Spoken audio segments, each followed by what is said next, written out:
Gravação iniciada, como esse vídeo vai para o YouTube. Para você que assiste o nosso canal, assiste as nossas aulas, curta, compartilha, comente, não deixe de comentar. Isso sempre ajuda o canal a ganhar mais engajamento e conseguir alcançar mais pessoas. E compartilhe com o seu amigo, alguém que você vai achar que vai se aproveitar muito bem das nossas aulas e dos nossos assuntos. E assim a gente vai conseguindo conquistar mais uma parcela de pessoas para o Evangelho, né? Ora, muito bem. Então, aula passada a gente já começou a falar sobre pós-modernismo, a gente falou de três, né, pontos de visão não cristã, que foi do ateísmo, o agnosticismo e o panteísmo, né?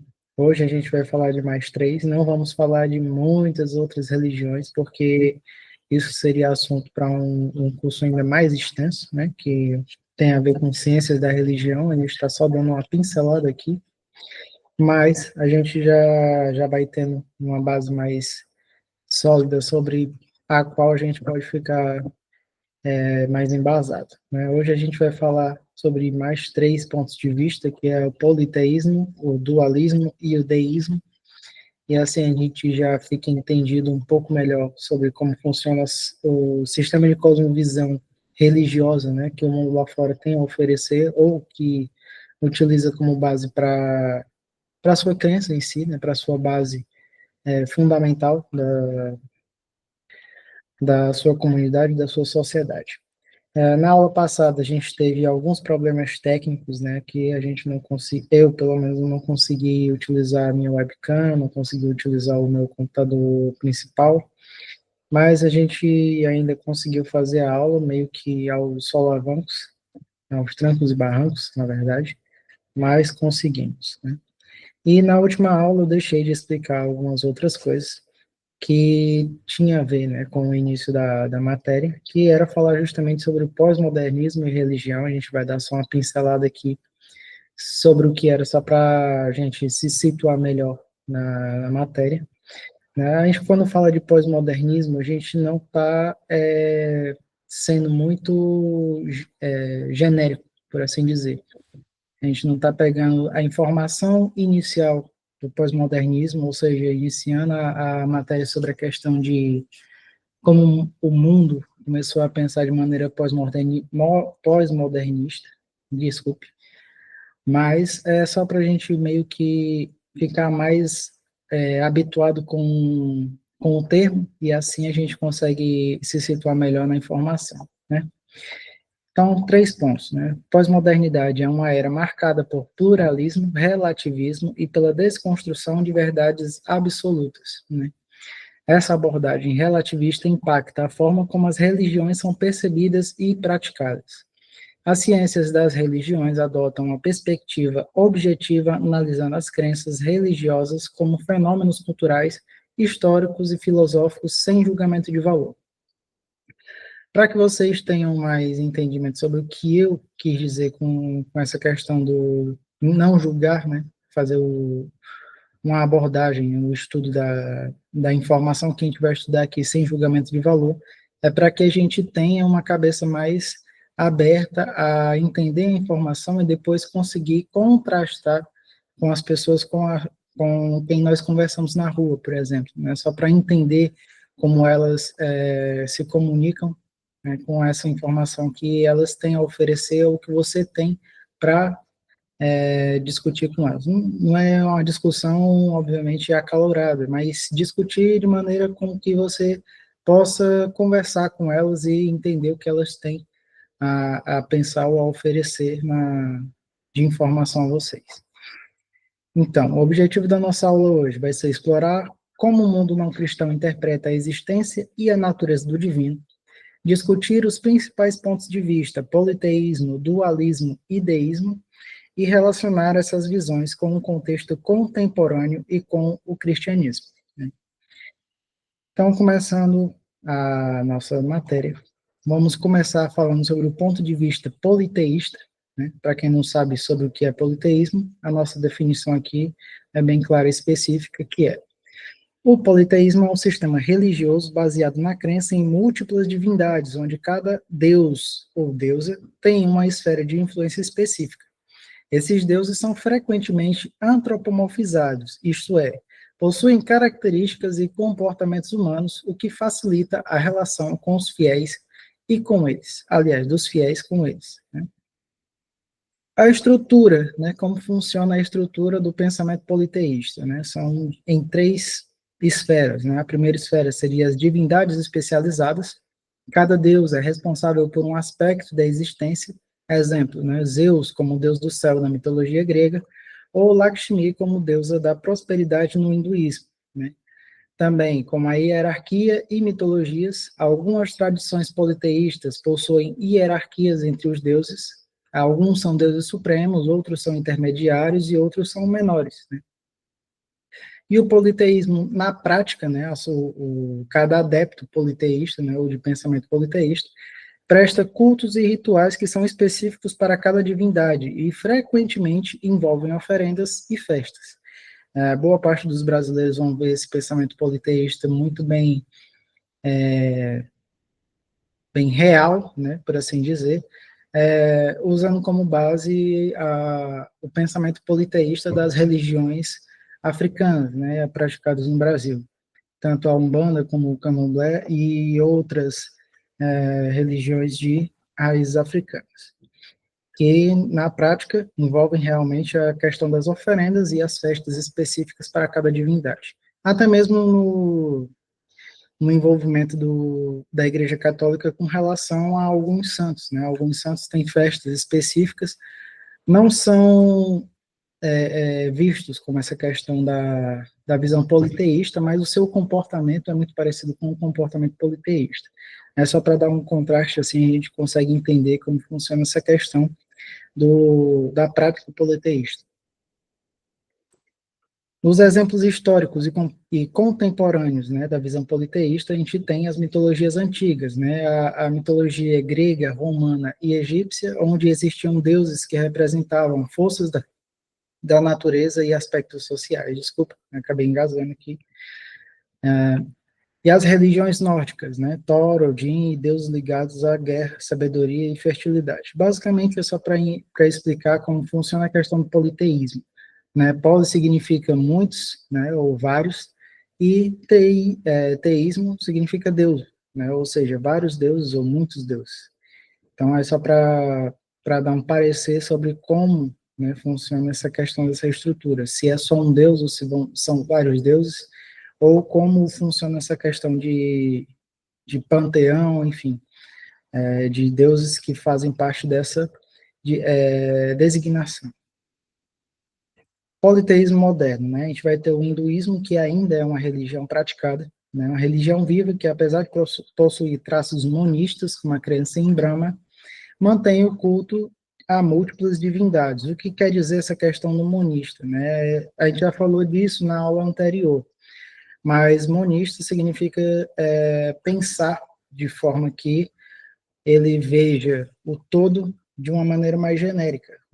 Ele basicamente cultua, né, um deus ou uma divindade, crê em outras divindades, mas acredita que faz parte do todo. Né? Ele basicamente se insere dentro do conceito, né, de divindade, mas se mistura com as outras personificações divinas, né, de outros deuses que fazem parte desse panteão, dessa estrutura politeísta. Né, enfim. E as religiões tradicionais africanas, que é o que a gente já falou há pouco tempo, onde a gente vê os cultos aos orixás no candomblé, e na Umbanda, onde cada orixá governa elementos naturais e aspectos da vida humana. A gente, quando quer dizer, eu acho que nenhum de vocês deve ter ido a um terreiro de Umbanda ou candomblé, eu também nunca fui, mas como a gente estuda essa parte de ciências da religião, a gente meio que entende como funciona a prestação de culto, enfim, essas outras coisas que a gente tem que trazer para vocês a informação. Mas para qualquer pessoa que tenha tido contato com alguém que pratica, né, a religião do candomblé e a Umbanda, com certeza já ouviu falar sobre a questão das oferendas e sobre como cada um dos deuses se relaciona. Alguns deuses ou, né, os orixás, como eles chamam, têm personificações maiores do aspecto social humano do que muitas vezes da personificação natural da coisa, né? Alguns são deuses da terra, outros são deuses do ar, outros são deuses da, enfim, da bebida. Só que há deuses em que eles personificam questões sociais, como a infantilidade, a fertilidade, o amor, enfim, são aspectos que têm mais relação com o comportamento social do que com uma manifestação natural em si, né? Por isso que a gente fala sobre essa questão dos elementos e aspectos da vida humana. Agora, as implicações filosóficas do politeísmo, né? O politeísmo reflete uma visão fragmentada do divino, onde a unidade absoluta, um único Deus, é substituída por diversidade e multiplicidade. Permite maior flexibilidade religiosa e cultural, sendo muitas vezes absorvido pelo sincretismo, que ocorre quando elementos de diferentes tradições religiosas são combinadas em uma única prática ou crença, que foi boa parte do que aconteceu com relação à mitologia romana, que se misturou muito com o catolicismo romano, e ele foi meio que se adaptando, entrando em secretismo, tomando algumas tradições que eram prestadas aos deuses da mitologia romana e começaram a ser inseridos, né, nos cultos a santos e outras personificações que foram aparecendo de acordo com a canonização, né, da Igreja Católica para algumas pessoas que se tornaram santos, né, dentro da Igreja, e foram tomando forma daqueles deuses que anteriormente eram cultuados na forma da mitologia romana e agora se tornaram personificações cristãs, entre aspas, e agora são personificações divinas que levam, ou meio que trabalham como intermediários para trazer as orações, as oferendas, enfim, a prestação de culto, as festas, tudo, para que haja uma interação com Deus, né? Isso é o que a gente consegue trazer com um significado mais claro sobre a questão do sincretismo. Existem outros diversos parâmetros e características que a gente pode trazer sobre sincretismo até dentro da igreja evangélica hoje em dia, mas isso a gente vai conversando com o tempo, né? Agora, politeísmo no contexto pós-moderno, né? A pluralidade de deuses se alinha com o pluralismo da era pós-moderna, que desafia o ser humano a conviver com diferentes formas de religião e cultura. Abre espaço para a cosmovisão religiosa e apresenta a liberdade de crença e a valorização de todas as manifestações religiosas. O sincretismo religioso é um exemplo prático disso, ao mesclar crenças politeístas com sistemas religiosos monoteístas, né, que foi o que a gente comentou sobre o que aconteceu com o catolicismo romano e, né, a prestação de culto às divindades romanas que faziam parte da sua mitologia antes, né, de adquirir o cristianismo como uma religião oficial, né, para Roma.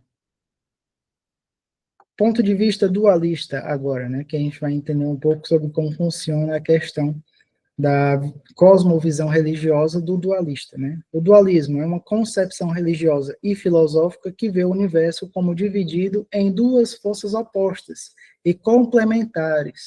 Essas forças podem ser entendidas como o bem e o mal, espírito e matéria, luz ou trevas, né? No dualismo, o conflito entre essas forças é central para a compreensão da existência.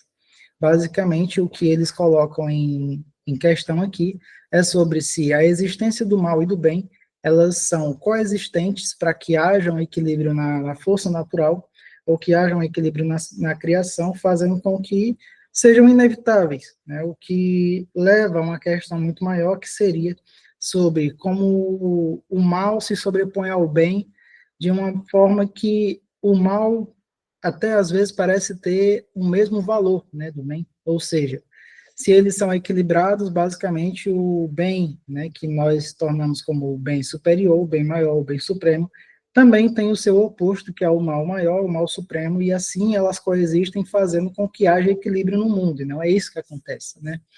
Nós, como cristãos, nós acreditamos que existe o bem supremo e que ele é superior sobre todo o mal, né? O mal que existe, ele não é um contraste, né, de igual valor, que faz com que a informação, né, do que é mal e do que é bom se tornem algo com o mesmo valor e tornem-se, né, de maneira equivalente.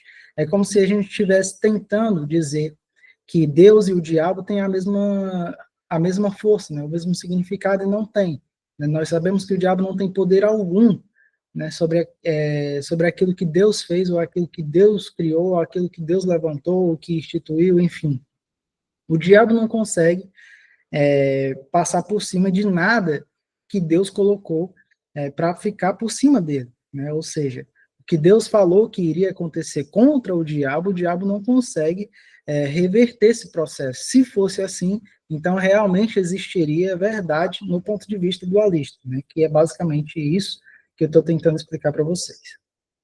Então, o dualismo, ele funciona de duas formas, né? Existe o dualismo cósmico e o dualismo moral. O dualismo cósmico, ele explica que a luta entre dois princípios opostos que governam o universo, como o zoroastrismo, que é uma religião persa, né, muito antiga, que fala sobre duas forças principais, que era o Ahura Mazda, o deus do bem, e o Angra Mainyu, que era o deus do mal.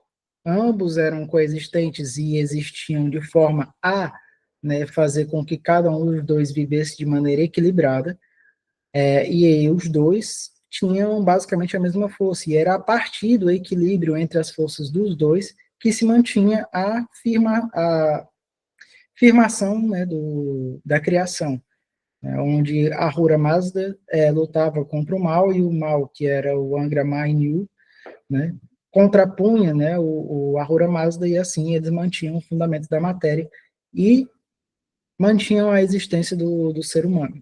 Né? E também existe a questão do dualismo moral. O dualismo moral, que é o foco no conflito entre o bem e o mal no coração humano, como influenciado por tradições maniqueístas. O que basicamente quer dizer isso? Quer dizer que o foco, né, de uma religião maniqueísta, ela tem muito mais a ver com a questão do contraste moral, né? Ou seja, se uma pessoa pratica o mal é porque aquela posição do mal, ela é inevitável, né? Ela faz com que a influência por cima da mente humana não seja contraposta, ou seja, o homem, quando pratica o mal, ele pratica o mal porque ele não foi capaz de se sobrepor de maneira ao bem vencer o mal. E isso torna o mal como se fosse algo muito parecido com o que a gente comentou, né? Ou seja, uma força que opõe-se ao bem de maneira igualitária, e a gente sabe que não é isso que acontece, como já expliquei anteriormente. Mas, basicamente, é isso que ele tenta explicar sobre a questão do dualismo moral. Então, a gente vai falar sobre alguns exemplos, né, de dualismo religioso. Como a gente já falou antes, tem o zoroastrismo, que é a religião persa antiga, que apresenta um claro dualismo entre o criador bom e uma entidade maléfica. E como a gente já falou, a Ahura Mazda e o Angra Mainyu.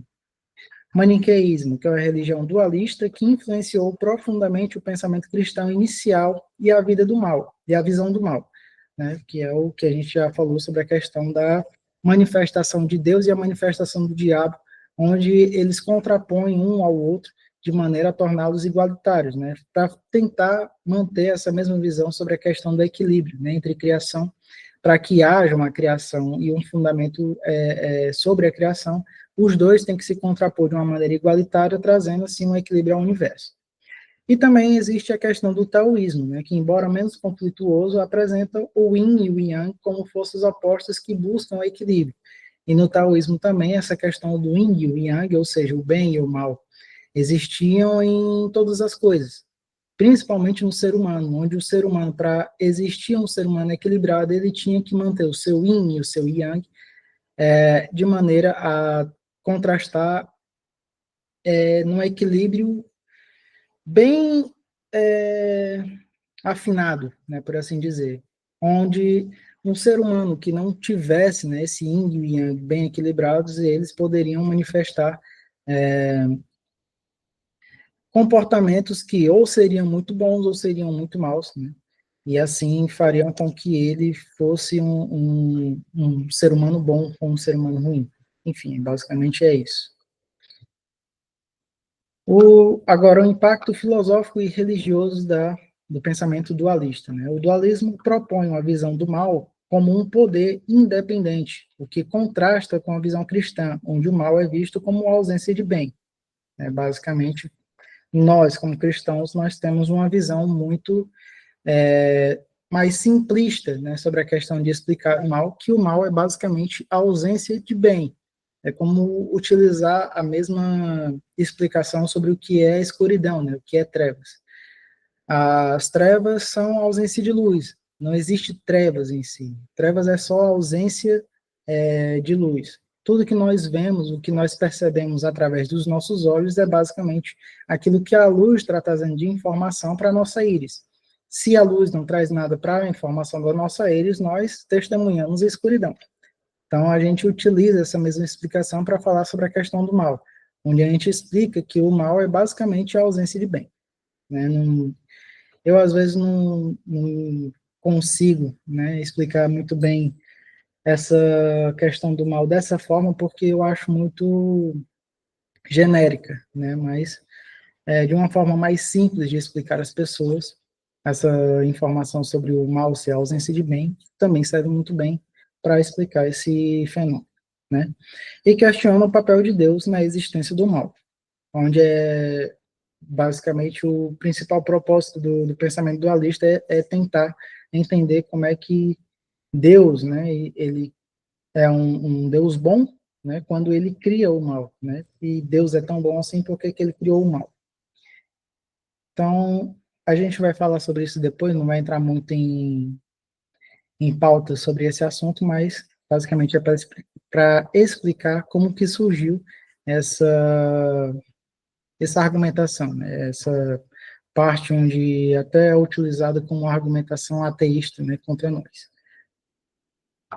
E agora, falando sobre dualismo e a pós-modernidade, o dualismo encontra eco na polarização das ideologias e no aumento de debates sobre ética e moralidade na era contemporânea.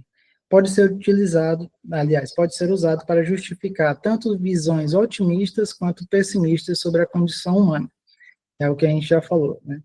Se nós vemos, né, acontecer muita coisa ruim, né, por conta do comportamento humano, nós, ou melhor, não nós, né, mas os dualistas, eles acreditam que o mal tem sobreposto, né, o bem de uma maneira desequilibrada e assim tornam o mal mais poderoso do que ele deveria ser e tornam a informação do mal uma informação um pouco controversa, né, porque coloca em mesma equivalência do bem ou fazendo com que o mal tenha uma existência meio que independente, né, da questão do bem, é como se fosse uma força ativa que sempre busca, né, se comunicar com aquilo que é existente, né, fazendo com que a existência do mal se coloque numa posição em que ela tem uma consciência, né. E essa questão do justificar visões otimistas e pessimistas é justamente para falar ou para justificar questões de coisas boas acontecendo no mundo ou coisas ruins acontecendo no mundo ou comportamentos bons, né, do que a gente testemunha na humanidade ou os comportamentos ruins. A partir disso, fazendo com que as discussões sobre ética surjam a partir dessa visão dualista da coisa. Agora, falando sobre o ponto de vista deísta, né, a gente vai falar sobre a questão do deísmo ser a crença, né, em um Deus criador que estabeleceu as leis naturais do universo, mas não interfere diretamente nele. Essa visão rejeita as revelações sobrenaturais e dogmas religiosos, enfatizando a razão e a observação como formas de conhecer a Deus. Basicamente, é aquilo que a gente já comentou até na primeira aula, né, que a visão deísta é aquela visão meio que agnóstica, né, da coisa, são muito parecidos, em que os deístas acreditam que pode existir sim um Deus, pode existir sim um criador de todas as coisas, mas que ele não é aquele camarada que se relaciona com o homem como no cristianismo, né? Onde Deus ele realmente se relaciona com a sua criação e faz alianças, faz promessas, enfim. É um Deus que fala com o homem, que tem uma comunicação com o homem e Na visão deísta, isso não acontece. Basicamente, ele criou, né, todas as coisas, fez como um sistema, né, que ele só ligou e deixou que funcionasse. E saiu. Basicamente, o deísmo acredita nesse ponto de vista. As características do deísmo, né? Deus é visto como um relógio mestre que cria o universo e o deixa funcionar por conta própria. É o que eu falei sobre a questão de meio que criar uma máquina ou ligar uma máquina e deixar que ela funcione e não ligar mais para isso, né? Basicamente ligou um interruptor e deixou que aquilo rolasse. Outra característica é que não há interação direta entre Deus e os seres humanos após a criação. E a maior ênfase do deísmo é no naturalismo e na ordem racional do mundo, ou seja, a visão é muito parecida também com uma visão ateísta da coisa quando se trata de uma versão mais iluminista, né? Ou seja, onde eles veem a questão da ordem natural das coisas acontecerem, porque estão aí para acontecer. É como se eu tivesse que acreditar na obra do acaso, mas ainda assim entendendo que o acaso foi, né, ocasionado por um criador. Só não é tão parecido com o ateísmo por conta disso. O ateísmo não acredita que existe um Deus, né? Não acredita que Deus estabeleceu todas as coisas ou o equilíbrio do universo, mas o deísta tem uma visão muito parecida com o ateísta nesse ponto. Acredita que Deus pode ter feito as coisas, mas que ele não influencia, né, do decorrer da criação. Ou seja, pode ter existido sim, né, uma evolução, pode ter existido sim uma explosão que gerou todas as coisas, como o Big Bang, mas isso foi ocasionado por um Deus, né, por uma força suprema, só que ele nunca mais se relacionou com essa criação, simplesmente deixou que acontecesse e vida continua. Né, basicamente, isso que significa o deísmo. Agora, a influência do iluminismo, né, na visão deísta da coisa, né, o deísmo floresceu durante o iluminismo, quando a razão começou a ser exaltada como a principal forma de compreensão do universo. Basicamente, o que eles acreditavam era que a racionalidade, ou seja, o conhecimento, era o principal Deus que o ser humano deveria cultuar. Né? Alguns filósofos que a gente já falou também nas outras aulas pensavam dessa forma. E o pensamento deísta tem muito, né, dessa visão filosófica, né, que surgiu dentro dos parâmetros iluministas. Né? Filósofos como Voltaire e Thomas Jefferson foram deístas notáveis, né? Todo mundo conhece Thomas Jefferson e algumas pessoas conhecem Voltaire. Eu não vou dizer que todas as pessoas conhecem Voltaire, porque basicamente quem conhece Voltaire é quem estuda sociologia, filosofia e algumas outras questões mais filosóficas, né? Mas Thomas Jefferson fez parte da história das grandes invenções que nós temos conhecimento, né? Como, por exemplo, não, nem isso eu vou conseguir lembrar. Mas, enfim, Thomas Jefferson tem mais a ver com as contribuições científicas que ele já fez, né, para a humanidade, com seus inventos, e Voltaire com as suas contribuições filosóficas, né, para a coisa, onde eles tinham esse pensamento teísta, não acreditavam que Deus se relacionava com o homem, mas poderiam muito bem acreditar que Deus tinha criado todas as coisas. A principal manifestação, né, ou melhor, o comportamento, né, dos deístas tem relação com a crítica, né, aos dogmas religiosos. O deísmo rejeita as instituições religiosas como fonte de verdade absoluta, ou seja, não é as igrejas e não é os conventos que têm verdade absoluta, é aquilo que eles têm para transmitir é algo meio que partidário, né? Não tem muito a ver com uma informação que tenha uma verdade absoluta para ser transmitida, ou seja, eles não acreditam que aquilo que nós temos a transmitir dentro de um tempo, né, com relação ao cristianismo, é a verdade absoluta para falar para todas as pessoas.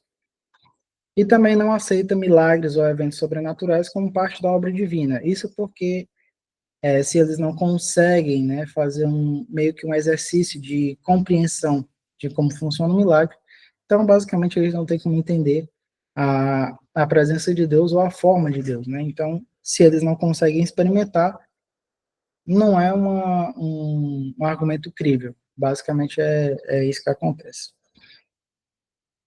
Deísmo e pós-modernidade, né? O deísmo pode ser visto como um precursor da secularização e do ceticismo em relação às religiões organizadas, né? A influência dos movimentos contemporâneos de espiritualidade desvinculada de tradições formais. Basicamente, o que ele está dizendo aqui é que o pensamento deísta ele pode ter meio que se arraigado na sociedade para meio que envolver as pessoas nessa visão de secularização da coisa, ou seja, tirar a importância de Deus como um Deus que se relaciona com a humanidade e que tem poder sobre todas as coisas, vendo ele como um Deus genérico.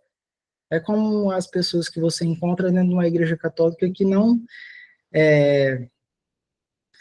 se comportam como se Deus existisse, mas têm o costume de ir à igreja porque se tornou um hábito, né? O que a gente vê acontecer muitas vezes até nas nossas igrejas, também nas igrejas evangélicas, onde as pessoas elas simplesmente deixam de cultuar a Deus por saber quem Ele é, ou saber o que Ele significa na criação, mas sim porque acha que é um hábito gostoso, que é um hábito legal, ir para a igreja para ouvir o pastor falar, ouvir os louvores que são cantados lá, e isso faz com que a sua posição, né, como cristão não seja bem a de cristão, mas sim um secularista, né, que age, né, de maneira ateísta prática. Ou seja, ele age como se Deus não existisse, não é como se ele entendesse que o não é como se ele entendesse o que significa Deus ou o que significa a criação, enfim, não sabe o que significa a sua fé, mas para ele não tem importância nenhuma sobre como ele deve se comportar ou não. Basicamente, é isso. E a influência dos movimentos contemporâneos de espiritualidade desvinculada de tradições formais. Basicamente, é como se ele quisesse, querendo tirar o corpo de banda, né, por assim dizer. É uma expressão que a gente usa muito lá em Fortaleza, né? Tirar corpo de banda, basicamente significa que você está querendo sair meio que da percepção, né, do entendimento, daquilo que você está envolvido, né? É como se você quisesse se desviar, né, da responsabilidade. Então, é como se acontecesse isso, né, na visão pós-moderna da coisa, utilizando, né, uma visão deísta, né, do comportamento da sociedade hoje em dia. Agora, recapitulando, né, basicamente o que a gente falou dessas três, politeísmo apresenta uma visão plural do divino, em harmonia com o pluralismo pós-moderno, para que a gente entre, né, num comportamento de sincretismo religioso envolvendo cultos, festas e outras questões que, para o nosso entendimento, são pagãos ou que não têm envolvimento com o entendimento cristão, e assim a gente absorva de maneira muito natural, né, trazendo aquilo que não é cristão para dentro do envolvimento cristão, o que é basicamente o maior dos erros que a gente comete. É por isso que a gente tem que estar o tempo todo vigiando sobre aquilo que a gente pratica dentro das congregações ou até mesmo para a nossa fé durante o dia a dia. O dualismo destaca o conflito cósmico e moral como central na existência, desafiando a noção cristã da unidade divina, entendendo basicamente que o dualismo ele tenta tirar meio que a questão da justiça, né, de Deus, fazendo com que Deus se torne ou injusto ou impotente, né? E assim a gente fica disposto a meio que receber esse tipo de informação e não tratar a Deus como ele deveria ser tratado. E assim a gente perde, né, a percepção da importância do Deus Criador para a nossa percepção e entender sobre a nossa fé e, né, o significado do próprio Deus para as nossas vidas. Né? O dualismo ele faz isso. Ele meio que quebra essa argumentação, fazendo com que a gente deixe de perceber a força de Deus como uma questão soberana e sem nenhum tipo de aplacabilidade, né? Ou seja, torna Deus um ser completamente batível, né? E não imbatível, e assim a gente deixa de perceber Deus como um Deus que pratica a justiça, né? Que tem poder para julgar o homem. E assim a gente deixa de acreditar na força superior de Deus. E assim a gente vai se desviando um bocado de como Deus, né, se relaciona conosco ou como ele age nas nossas vidas.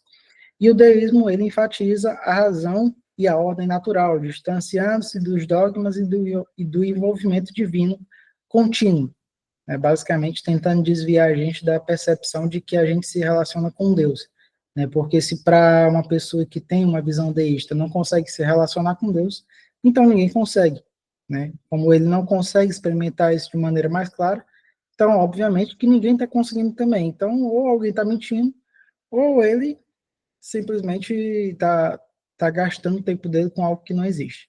Mas isso é o pensamento do deísta, né? Essa foi a recapitulação. Agora, para a conclusão final, para entendimento daquilo que a gente já estudou até o momento, a maior parte das filosofias e cosmovisões que surgiram na era pós-moderna só demonstram o quanto o medo do castigo divino pós-mortem é notável. Em todas estas percepções, a vontade de afastar a culpa de si mesmo e imputá-las ao Criador é muito óbvia, tornando a visão da justiça divina menos extrema ou mais amena, tornando as próprias ações do homem influências diversificadas, sendo em outras divindades ou forças externas não controladas pelo homem, então afastam sua culpa através de pensamentos como este, que tornam o Deus dos cristãos um ser sem seus atributos incomunicáveis, que seriam a onipresença, onisciência e onipotência. E sendo este Deus um ser sem poder para julgar o homem, ou os homens, através desses atributos, então posso me entregar aos meus julgamentos e não temer minhas más escolhas. Basicamente é como se você estivesse exercendo realmente, né, o arbítrio, né, onde você entende que tudo que você quiser fazer, você pode fazer e não vai ser julgado por isso. Basicamente é esse o entendimento que nós temos a partir dessas três cosmovisões que a gente já passou aqui nessa aula. Né? E contrastando com aquilo que a gente já aprendeu na aula passada, na aula anterior, a gente vê que é basicamente isso, né? O homem, ele tenta meio que tirar a responsabilidade dele mesmo daquilo que ele pratica de mal, né? Então, ele tenta ou diminuir a importância do Criador, ou diminuir a importância do comportamento cristão, ou diminuir a importância do relacionamento moral do homem, né? O entendimento moral do homem. E isso faz com que os homens vão perecendo, né? Vão se comportando de maneira inadequada, vão se comportando de maneira que desagrada o Deus Criador, e assim a mensagem começa a ser meio que distorcida, e assim eles vão se desviando cada vez mais do Evangelho, se distanciando cada vez mais da visão do próprio Deus, né? Ou seja, nossa importância, né, no mundo pós-moderno é justamente tentar quebrar esse paradigma, ou tentar quebrar essa cosmovisão, fazendo com que essa informação que antes, né, veio distorcida para as pessoas lá fora, comece a ganhar uma estrutura mais bem elaborada, né, para que a gente explique, né, como funciona ser um cristão, ou como Deus, ele realmente se relaciona com o homem. E muitas das pessoas, elas não sabem como a gente consegue se relacionar com Deus, mas nós, que já entendemos como passar por essa experiência, a gente tem a obrigação, né, de simplesmente chegar para essas pessoas e dizer como essa experiência funciona nas nossas vidas, né? Fazer com que haja essa facilitação, fazer com que a gente perceba, né, o principal embate que a pessoa tem, ou a principal dificuldade que ela tem de tentar conhecer o Criador, tentar conhecer o Evangelho a partir dessas cosmovisões. Tudo aquilo que eu estou passando para vocês agora é justamente para que vocês percebam como as pessoas lá fora funcionam. Não vai ser uma coisa assim tão abrangente, mas de uma forma muito, muito geral, a gente começa a perceber como elas funcionam a partir desse entendimento de cosmovisão. As pessoas lá fora, ou elas entendem, né, que Deus é uma versão meio pluralista da coisa, né, ou seja, ele meio que tira, né, a importância do Deus único e traz, né, à tona uma percepção completamente diversificada de como Deus se relaciona com a humanidade, seja como o próprio Deus, ou seja, na forma das personificações divinas que vão aparecendo, né, seja na forma dos santos, como na Igreja Católica, ou seja, justamente como as visões panteístas, aliás, panteístas não, politeístas da atualidade, né? Seja em visões como nas religiões católicas ou na religião hindu, ou em até outras práticas, como, por exemplo, as religiões baseadas na mitologia nórdica, né, onde há ainda os cultos a Thor, cultos a Freia, enfim, uma infinidade de outros deuses. Isso faz com que eles meio que tentem se relacionar com aquele Deus que ele meio que gosta mais, né? Fazendo com que os cultos a esse Deus que ele gosta mais sejam aquilo que faz sentido para ele, e não ao Deus supremo, ao Deus superior que nós conhecemos, onde nós sabemos que o culto ao Deus que nós conhecemos é um culto que exige, né, de nós, exige muito de nós, que é justamente que a gente deixe a nossa percepção de nós mesmos, a gente se negue o tempo todo, se negue diariamente, para que assim Deus se manifeste através das nossas vidas quando nós nos esvaziamos por completo. E essa é o grande medo das pessoas, né? De deixar de ser quem elas acham que devem ser, né? Porque entendem que a liberdade que elas têm é o que torna, né, a versão delas mais completa. Mas quando você se esvazia de si mesmo e deixa que Deus, né, haja através do seu Espírito Santo e faça o seu complemento, né, que ele faça o preenchimento do vazio que nós encontramos em nós mesmos, isso nos torna realmente a melhor versão de nós mesmos. E quando a gente percebe ou que a gente tem a experiência com essa nova versão de nós mesmos, essa melhor versão de nós mesmos, nós percebemos que é muito melhor, né, essa versão do que aquela que nós percebemos pelas nossas vontades ou pelas nossas escolhas. Então, é dessa forma que, com a informação da aula passada e com a informação da aula de hoje, a gente consegue entender como chegar para as pessoas ou entender o problema delas com relação à nossa fé e ao nosso entendimento, para que a gente comece a entender como quebrar, né, esses paradigmas e transmitir uma mensagem sem ruído, né? Fazer com que a mensagem do Evangelho chegue de maneira mais perfeita e agradável, tanto aos ouvidos como ao coração das pessoas. Basicamente, é isso. E era o último slide, mas como a gente já está aqui nesse final, eu tenho que perguntar, existe alguém aqui que tenha alguma dúvida sobre aquilo que foi transmitido na aula, porque pode ser, né, que tenha passado muita coisa, ou que eu tenha falado de maneira muito rápida, ou que eu tenha utilizado frases ou palavras muito esquisitas para o entendimento de cada um de vocês. Então, para quem não percebeu, essa é a hora de perguntar, olha, irmã aí, o que é que você quis dizer com tal palavra, ou com tal passagem, ou com tal aspecto, enfim. Aquilo que realmente foi uma dificuldade para vocês entenderem, vocês podem me perguntar agora. Ou, pronto, pode falar, Bé. Como eu entrei agora, eu estou com dúvida em tudo. Pode começar tudo de novo?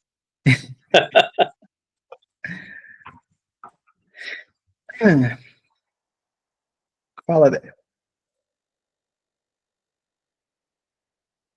Pode falar, Bé.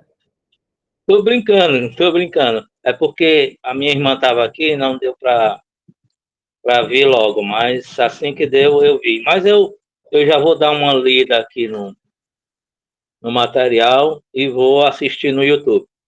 Tá bem. Eu já imaginava isso, a gente estava aqui à espera que tu chegasse mais cedo, só que, como o pessoal já estava aqui se aglomerando, eu tive que começar a aula.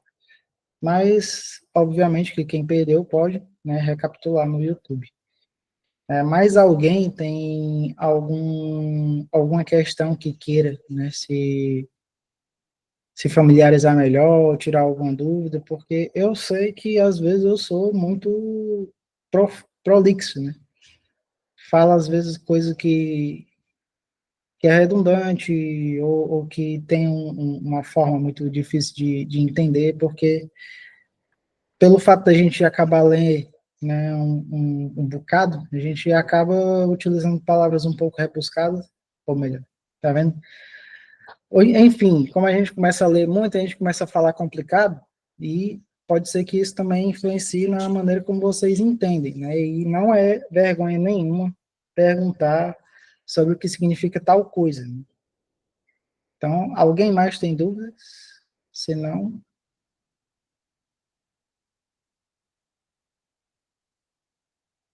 Ok, já que ninguém tem dúvidas, então nós vamos já ficar por aqui, né? Não era já muita coisa para se passar já na segunda parte, mas ainda assim foi uma peleja muito grande para conseguir fazer esse conteúdo e graças a Deus eu consegui dar e graças a Deus não teve nenhum problema técnico hoje, né? Pelo menos vocês agora estão conseguindo me ouvir bem, estão conseguindo ver, né, eu falar.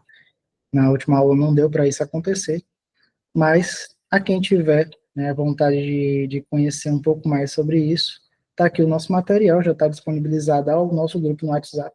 Para você, no YouTube, essa informação já é para quem vai ver no YouTube. Para você que quiser participar das nossas aulas, elas acontecem sempre aos sábados, às 10h30 da noite, horário de Portugal, e às 19h30, horário do Brasil. Né? Quem quiser participar das nossas aulas ao vivo, tem o nosso grupo no WhatsApp, aqui na descrição do vídeo, e assim você pode entrar, né, no nosso grupo no WhatsApp e receber o link das aulas para assistir elas ao vivo. Ou você pode simplesmente assistir por aqui mesmo e continuar dando seu like, comentando, perguntando, né, para tirar suas dúvidas e compartilhar com mais pessoas e transmitir o evangelho dessa maneira. Eu agradeço aqui muitíssimo a presença de todas as pessoas, né? Hoje foi uma aula que realmente não durou tanto tempo assim, mas graças a Deus o conteúdo conseguiu ser dado com transparência, né? Eu agradeço aqui a presença de todos. Espero vocês na próxima aula e, né, lembrando, a próxima aula será a última aula desse ano, não é a última aula do curso, é a última aula desse ano. E, sendo a última aula desse ano, eu, né, só vou voltar a dar aula para vocês lá para fevereiro. Isso porque já em janeiro estarei em Fortaleza, né, para visitar a família e os amigos. Pode falar, Beto. Não esqueça do seu compromisso no meu pequeno grupo, viu? Vou estar lá com certeza, não se preocupe. Né? Para quem também estiver aqui e quiser me convidar para o pequeno grupo, pode falar, Beto. Pode falar.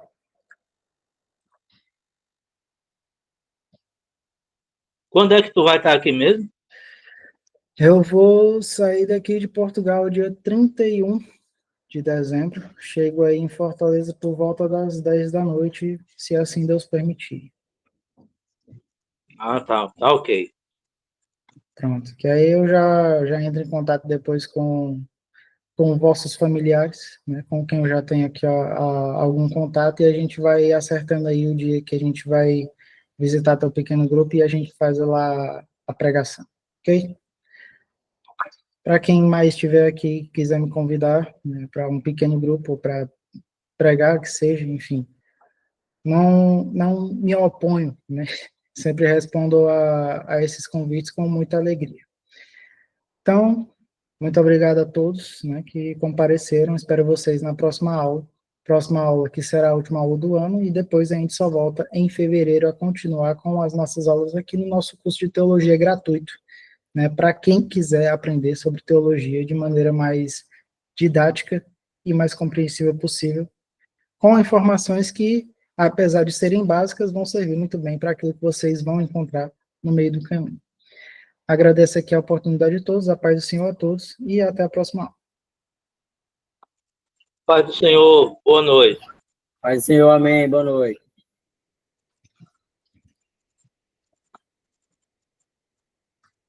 Do sonho que a Claudiana teve, né? E ela disse que o Dante era atormentado e ele via essas forças malignas.